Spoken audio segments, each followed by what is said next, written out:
हाँ बच्चों नमस्कार। हम आज आपके लिए फिर एक वीडियो लेकर आए हैं। मैथमेटिक्स क्लास 12 कैलकुलस का function part second. Part first हमने पढ़ा चुके हैं। माइनस टू प्लस क्लासेस नाम एक चैनल है। उस चैनल आप ओपन करोगे तो उसमें हमारे मिल जाएगा, ठीक है। तो उसको देख लिया होगा आप लोगों ने। तो सेकंड बहुत दिनों के बाद बेटा स्टार्ट करने जा रहे हैं, ठीक है। क्या प्रॉब्लम, बहुत सारी प्रॉब्लम इसी वजह नहीं कर पाए, लेकिन आज चलो स्टार्ट करते हैं, ठीक है। स्टार्ट कर देंगे, धीरे धीरे वो ख़त्म हो जाएगा प्रॉब्लम। अब क्या करें, समस्याएं बताकर तो आती नहीं है। चलो देखते हैं। तो हम बेटा बता चुके थे फंक्शन क्या होता है। इसकी चर्चा पहले वाले बहुत अच्छे से कर दिया है। किसी भी यूट्यूब चैनल में आपको ऐसा नहीं मिलेगा जैसा हमने समझाया है, ठीक है। इस वजह से अब फंक्शन का पार्ट सेकंड देखो क्या होता है, समझा रहे हैं। तो वहाँ तक बता चुके थे, फंक्शन की परिभाषा बता चुके थे, फंक्शन क्या होता है, ये सारी चीज़ें बता चुके, ठीक है। आज देखेंगे फंक्शन की शब्दावली, ठीक है। मतलब फंक्शन में कौन कौन से शब्द यूज होने वाले हैं, कुछ टर्मिनोलॉजी यूज करेंगे, अंडरस्टैंड, ठीक है बेटा। मतलब हमारी बात अच्छे से समझना, ओके। तो हम देखो पढ़ाने जा रहे हैं फंक्शन। बता चुका, चलो एक बार और देख लो फंक्शन होता क्या है। अगर नहीं समझे फंक्शन क्या होता है, मान लो कोई दो समुच्चय, एक ए समुच्चय और एक समुच्चय बी है। तो समुच्चय ए में कुछ अवयव होंगे और समुच्चय बी में कुछ अवयव होंगे, ठीक है। हमने बताया था उसमें कि फलन जो होता है एक प्रकार का दो समुच्चयों के बीच एक संबंध होता है, ठीक है। मान लिया एक समुच्चय ए है और एक समुच्चय बी है। इसमें कुछ अवयव 1 2 3, इसमें कुछ अवयव A B C D E, समझ गए। तो अगर अगर कोई संबंध, मान लो कोई संबंध, ए से बी में एक संबंध है जो इस प्रकार से, किस प्रकार से, कि अगर समुच्चय ए के प्रत्येक अवयव का संबंध, समुच्चय ए के प्रत्येक अवयव का संबंध किससे होना चाहिए, प्रत्येक अवयव का संबंध समुच्चय बी के अवयव से होना चाहिए। पहली कंडीशन ये।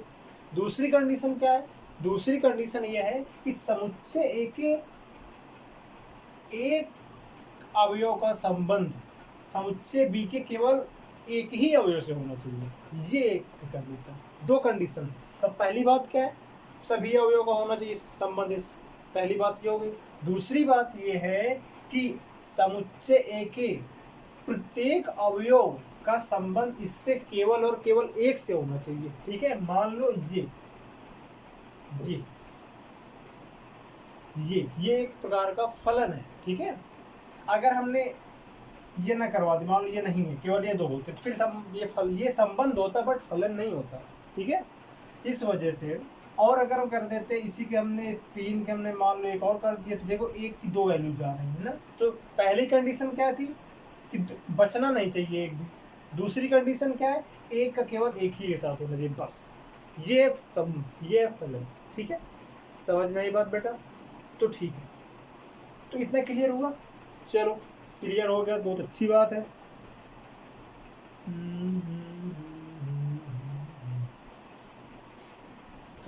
समझ में आई बात, हमने रिवाइज करवा दिया और उसको पहले पढ़ा चुके हैं। तो अब देखते हैं कुछ टर्मिनोलॉजी, ठीक है, कुछ नामन कल्चर, ठीक है। जैसे आईयूपीएससी नेमिंग होती है वैसे भी इसमें कुछ नाम आएंगे, यूज करना पड़ेगा, ठीक है। तो क्या करते हैं, तो देखो हम क्या बताने जा रहे हैं। जो अभी आपने पढ़ा, समुच्चय ए पढ़ा और समुच्चय बी के बारे में पढ़ा। मान लीजिए ए है, इसमें बी है, ये सी है, ये डी। इसमें चार अवयव हैं, इसमें 1 2 3 4 5 6 6 अवयव, ठीक। हाँ, ए से बी में डिफाइंड है, किसमें, ए से बी में डिफाइंड है और ऊपर फंक्शन। इसका मतलब क्या है कि फलन को डिनोट करना है, ठीक है बेटा। अब देखो, अब हम क्या बताने जा रहे हैं कि अगर हम, जैसे हमने कह दिया ए का संबंध किससे, 3 से है।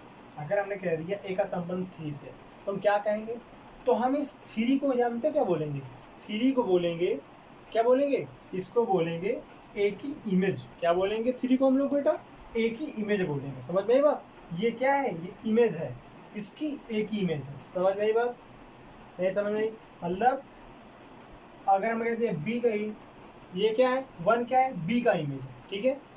समझ में आई बात, जैसे मैं कह दिया सी का, ठीक है, 4 क्या है, सी का इमेज है। समझ में आई बात हमारी, ठीक है बेटा। अब हम क्या बोलने जा रहे हैं कि अगर हम, ये इमेजेस हैं, तो ये फिर इनको क्या नाम देंगे, तो इनको हम नाम देंगे क्या, प्री इमेज। क्या नाम देंगे बेटा, प्री इमेज।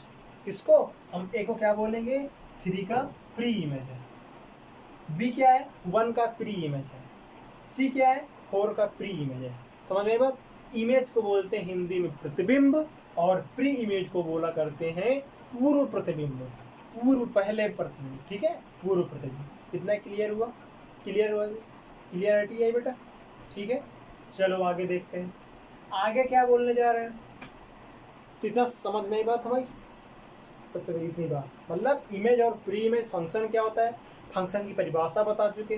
ठीक है, क्लियर हुआ इतना, ओके, कोई problem, no problem, no problem. ठीक है, चलो चलो देखते हैं अब हम आगे क्या पढ़ाना। हाँ, समझते हैं। अब बेटा देखो, कई फंक्शन क्या होते हैं, कई सेट, इसमें अभी मान लो इसमें 4 ही अवयव हैं, मान लो कई सेट ऐसे हुआ करते हैं कि उसमें अनंत अवयव होते हैं।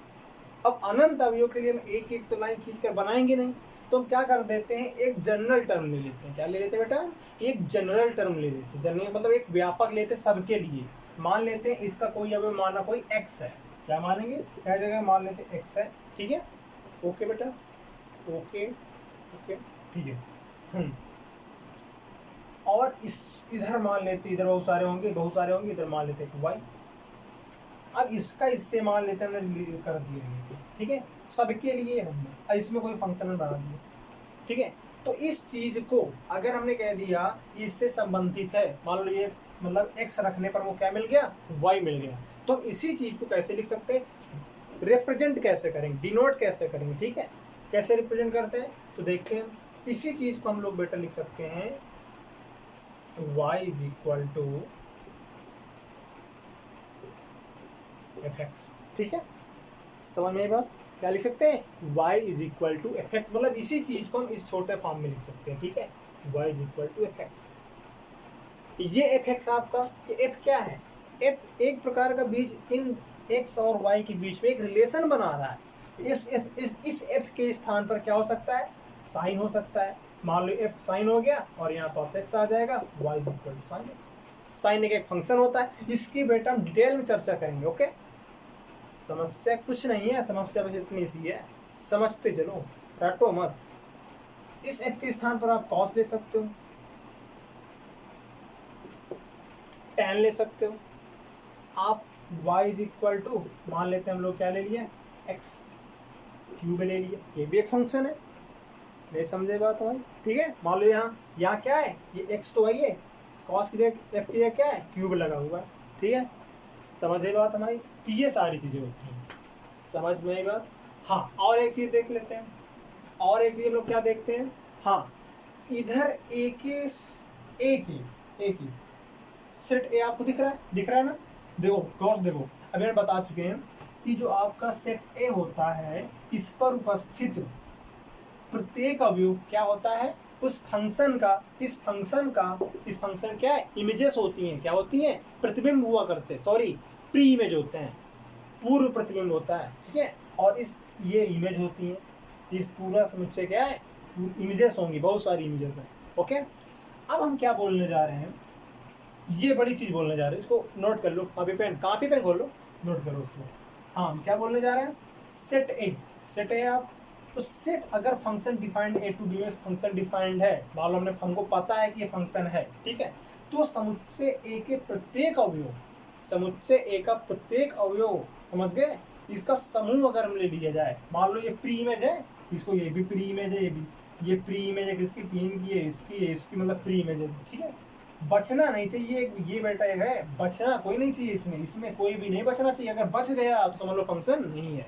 ठीक है, ठीक है, तो ये सारी चीजें, ये मतलब सेट ए में उपस्थित प्रत्येक अवयव का जो संघ होगा, जो समुच्चय होगा, इसको क्या बोलेंगे हम लोग, डोमेन बोलेंगे। मतलब हम सेट ए को क्या बोलते हैं, डोमेन बोलते हैं। क्या बोलते हैं, फलन का डोमेन बोलते हैं, जिसको हम लोग हिंदी में प्रांत बोला करते हैं। ठीक है, क्या बोलते हैं, प्रांत। और समझना, ये क्या है बेटा, ये सेट ए क्या है, डोमेन है, उस फंक्शन का डोमेन है, इस फंक्शन का डोमेन है। सेट ए इस फंक्शन का, it is the domain of this function. Understand, अब अंडरस्टैंड टू अदर टॉपिक। तो हमको समझना क्या है, तो फिर जब ये सेट ए डोमेन है तो सेट बी क्या है, सेट बी क्या है भाई, तो सेट बी क्या है, तो इसमें उपस्थित प्रत्येक अवयव, मतलब सेट बी को हम लोग क्या बोल देंगे, कोडोमेन बोलते हैं। क्या बोलते हैं बेटा, कोडोमेन बोला करते हैं। ठीक है, ये डोमेन होता है और ये कोडोमेन होता है। इसमें कोडोमेन में क्या क्या है बेटा, कोडोमेन में 1 2 3 4 5 6 ये सब क्या है, कोडोमेन है। इसमें डोमेन में क्या है 1 2 3 4। समझ में बात, ये पूरा सेट क्या है, इसके अंदर उपस्थित प्रत्येक चीजें क्या है, कोडोमेन है। ठीक है, समझ में आई बात हमें। और इसमें उपस्थित प्रत्येक अवयव क्या है, पूरा समुच्चय क्या है, डोमेन है। ठीक है, अब एक चीज, एक अदर टॉपिक है, ये बहुत इंपॉर्टेंट है। हाँ, डोमेन को हिंदी में बोलते हैं प्रांत और कोडोमेन को हिंदी में बोला करते हैं सह प्रांत। ठीक है, अब अगला topic, it is a very important topic also in this chapter, understand. चलो समझते हैं, तो देखते हैं तो ये क्या है। तो देखो, जो यहाँ पास बेटा ये जो इमेजेस मिल रही हैं, इसको पुट करने पर, मान लो हमने इसमें क्या किया, x के स्थान पर क्या रख दिया, x के स्थान पर हमने रख दिया a, y वो इस मान लो y इक्वल है हमारा फंक्शन f है। तो हमने जब a रखा इसके स्थान पर, तो y हमने इसके स्थान पर a रख दिया, तो क्या आएगा, f आएगा। तो y देखो क्या हो जाएगा, जब आपने a रखा है तो y की वैल्यू क्या आ रही है, 3 आ रही है, मतलब y की वैल्यू क्या बन गई, 3 बन गई। ठीक है, ऐसे आप ये रखोगे तो ये आएगा, ये रखोगे तो ये आएगा। ठीक आएगा। तो देखो, ये तो डोमेन हो गया, ये पूरा कोडोमेन हो गया।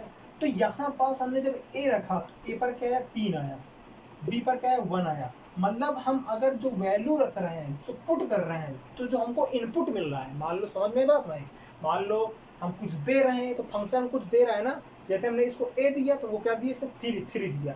हमने b दिया तो इसने क्या दिया, वो 1 दिया। ठीक है, तो ये बात समझनी है, हमको समझनी है। ओके, तो b के करस्पॉन्डिंग हमारा 1 आया, a के करस्पॉन्डिंग 3 आया, और c के करस्पॉन्डिंग 4 आया, तो d के करस्पॉन्डिंग 6 आया। तो ये जो 1 है, 3 है, 4 है और 6 है, जिसके करस्पॉन्डिंग कुछ आया है, जो इनपुट हमको मिल रहा है। इनपुट का मतलब मालूम, हमने मशीन में क्या किया, हमने हमारे पास एक जूस मिक्सर की मशीन है, हमने उसमें क्या डाला, संतरा को छील के हमने फल डाल दिया, तो वो क्या मिला, वो जो हमने डाला संतरा के जो बीज हमने फल डाला, वो क्या इनपुट है। और जो इससे हमको मिला, जो हमको जूस मिलता है, वो क्या आउटपुट है। ठीक है, तो इसमें इनपुट क्या, हमने a डाला तो क्या मिल गया, 3 मिल गया, हमने b डाला तो क्या मिला, 1 मिल गया। तो जो डालने पर जो मिल रहा है तुमको, जो तुमको मिल रहा है, जैसे 1 मिला, 3 मिला, 4 मिला, 6 मिला, तो इनके समुच्चय को हम लोग क्या बोला करते हैं बेटा, उस फलन का रेंज बोलते हैं। क्या बोलते हैं, उस फलन का रेंज बोला करते हैं। रेंज मतलब हिंदी में इसको बोला करते हैं परिसर। ठीक है, क्लियर हुआ इतना, हमारी बात को समझ रहे हो ना आप लोग। बहुत स्पीड में पढ़ा रहे हैं क्या, स्पीड में अगर पढ़ाते हो बेटा तो आप उसमें चैट बॉक्स में आप हमको बता सकते हो, तो हम स्पीड में स्लो कर देंगे। ठीक है, ठीक है बेटा।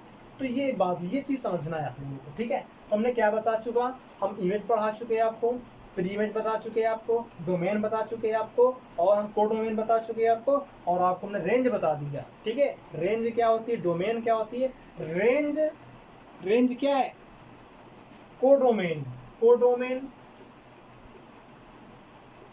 और रेंज में बच्चे कंफ्यूज हो जाते हैं, कंफ्यूज मत होना। कोडोमेन क्या है, कोडोमेन है पूरा सेट, कोडोमेन क्या है, बी वाला पूरा सेट कोडोमेन है। ठीक है, और रेंज क्या है, रेंज आपको केवल 1 3 4, जिसमें आपको आउटपुट मिल रहा है, जो आपको बाद में रिजल्टेंट मिल रहा है, it is called range. Set of output on the function, it is called range of the function. Understand, ये तो इतना क्लियर होना चाहिए आप लोगों को। देखो बेटा, तो हमने आपको बता चुके सारी चीज़ें। हाँ, और हम क्या बोला करते हैं, हमने ए पर क्या लिखा, ए लिखा तो 3 आया, बी किया तो 1 आया। तो इस जो निकल के ये वैल्यू आ रही है, इसको बोला करते हैं उस मतलब x = a रखने पर y की वैल्यू मान लो हमारी क्या आ गई, 3 आ गई। तो ये क्या है, 3 को बोलेंगे x = a पर फलन का मान। ठीक है, क्या बोलेंगे, वैल्यू ऑफ द फंक्शन। ये क्या है, वैल्यू ऑफ द फंक्शन, मतलब y क्या है, value of the function, x is the domain. Range को हम वैल्यू ऑफ द फंक्शन भी बोल सकते हैं।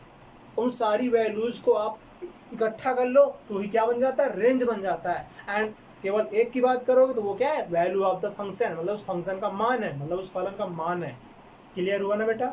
चलो अभी आज के लिए इतना ही करते हैं, फिर आगे इतना क्लियर हुआ ना सबका। अब इसके बाद हम कल से आपको पढ़ाएंगे किसी फंक्शन का डोमेन निकालना है, हम डोमेन कैसे निकालेंगे, ठीक है। डोमेन, क्योंकि क्वेश्चन बहुत पूछता है इस फंक्शन का डोमेन क्या होगा। अब बच्चे भी डर जाते हैं, डरना नहीं है, ठीक है, समझना बस है। तो ठीक है, पढ़ाएंगे अच्छे से। चलो कंटिन्यू करते हैं, ओके। फिजिक्स केमिस्ट्री सब आएंगे धीरे धीरे। हाँ अच्छा लगे तो सब्सक्राइब कर देना, ना अच्छा लगे मत करना, ठीक है। लाइक तो कर ही देना मन हो तो, डिसलाइक तो कर ही देना, ठीक है। चलो सॉरी बेटा, लेट मतलब कंटिन्यू आपको नहीं दे पा रहे थे। अब कोविड-19 की वजह से हमारी कोचिंग बंद है, बस कुछ बच्चे जानते भी होंगे, ठीक है। चलो